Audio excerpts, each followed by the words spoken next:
उधर शराब घोटाला केस में दिल्ली की राउज एवेन्यू कोर्ट ने पूर्व मुख्यमंत्री और आम आदमी पार्टी के संयोजक अरविंद केजरीवाल और उप मुख्यमंत्री मनीष सिसोदिया को सीबीआई केस में बरी कर दिया है। कोर्ट ने कहा है कि दोनों के खिलाफ सबूत नहीं है, आरोप साबित नहीं होता।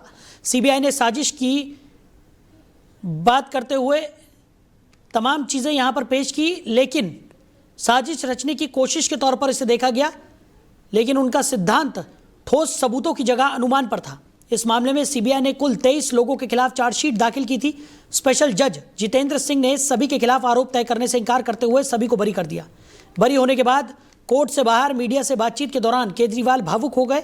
उन्होंने कहा कि मैंने जिंदगी में सिर्फ ईमानदारी कमाई है, इन्होंने झूठा केस लगाया। आज यह साबित हो गया कि केजरीवाल, मनीष सिसोदिया और आम आदमी पार्टी कट्टर ईमानदार है।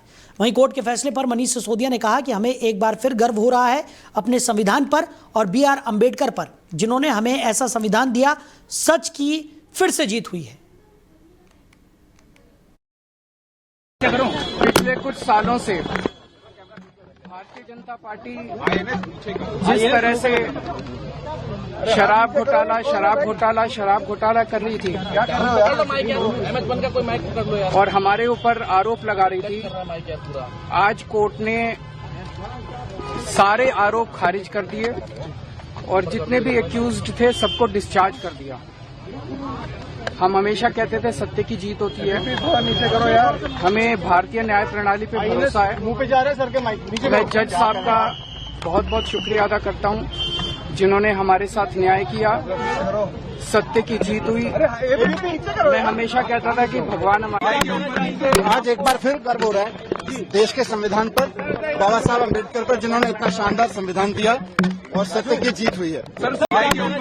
आज एक बार फिर गर्व। सबसे पहले मैं ईश्वर का धन्यवाद देना चाहूंगी। इस दुनिया में चाहे कोई कितना भी शक्तिवान हो जाए, लेकिन ईश्वर की शक्ति के ऊपर नहीं हो सकता। मैं जज साहब का भी धन्यवाद देना चाहूंगी जिन्होंने इतनी हिम्मत दिखाई। अरविंद जी ने याद करिए जब मनीष सिसोदिया जी की पत्नी अस्पताल में थी, वो समय याद करिए जो संजय सिंह जी के बुजुर्ग माता पिता का हाल था जब उनके परिवार को, जब संजय सिंह को जेल में डाला गया था। आम आदमी पार्टी एक कट्टर ईमानदार पार्टी है। अरविंद केजरीवाल एक कट्टर ईमानदार नेता है। मनीष सिसोदिया एक कट्टर ईमानदार नेता है। और आज कोर्ट के ऑर्डर ने साबित कर दिया है कि किस तरह से केंद्र सरकार की एजेंसीज ने षड्यंत्र करके बिना ठीक से इन्वेस्टिगेशन किए किस तरह से आरोप लगाए हैं। इस फैसले से साबित हो गया कि एक ईमानदार लोकप्रिय मुख्यमंत्री अरविंद केजरीवाल और ये एक योग्य ईमानदार शिक्षा मंत्री मनीष सिसोदिया और हमारी पार्टी को बदनाम करने के लिए प्रधानमंत्री और गृह मंत्री मोदी और अमित शाह ने एक गहरी साजिश रची थी और झूठे केस बनवाए थे आम आदमी पार्टी। सब लोग समझदार लोग हैं। अब आप इस बात को समझिए, ईडी के पास अपने पैर नहीं है। ईडी जो है एक ऐसी संस्था है जो व्हील चेयर पे है। ईडी के पास अपने पैर नहीं दिए कानून ने, दांत दिए ड्रैकुला जैसे खून चूसने वाले, मगर पैर नहीं दिए। तो ईडी का केस तभी खड़ा होता है जब कोई सीबीआई के अंदर केस हो, एसीबी में केस हो, इकोनॉमिक ऑफेंस में केस हो। तो क्या करती है ईडी? ईडी कहती है भाई कोई भ्रष्टाचार का मुकदमा दर्ज हुआ है। ऐतिहासिक फैसला सुनाया है।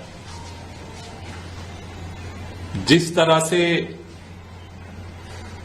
भारतीय जनता पार्टी की केंद्र सरकार ने, खुद प्रधानमंत्री जी ने, गृह मंत्री ने, पूरी भारतीय जनता पार्टी ने जिस तरह से फर्जी केस लगा करके दिल्ली के चुने हुए मुख्यमंत्री को उठा करके जेल में डाला, उप मुख्यमंत्री को उठा करके जेल में डाला, हमारे सांसद को उठा करके जेल में डाला, जिस तरह से आम आदमी पार्टी के तमाम नेताओं को फर्जी केस लगा करके शराब घोटाला का झूठा प्रोपेगेंडा फैला करके अत्याचार और संविधान लोकतंत्र की हत्या की गई। आज अदालत ने अपना फैसला सुना करके ये साफ संदेश दिया है कि सत्य परेशान हो सकता है, पराजित नहीं हो सकता। बड़े इल्जामात लगाए केंद्र सरकार ने और जिस प्रकार से 1.5 साल अंदर रखा, सुना तो जाता है कि गरीब जो गंभीर आरोप होते हैं उसी में ही 1.5 साल बाद जमानत मिलती है। मर्डर जैसे केस जो होते हैं, तो मेरे को लगता है कि सब लोग 6 महीने, 8 महीने, साल, सवा साल अंदर लगा कर आए, उसके बाद जमानतें हुई। और अगर इतने बड़े आरोप नहीं थे तो 1.5 साल अंदर काहे को रखा?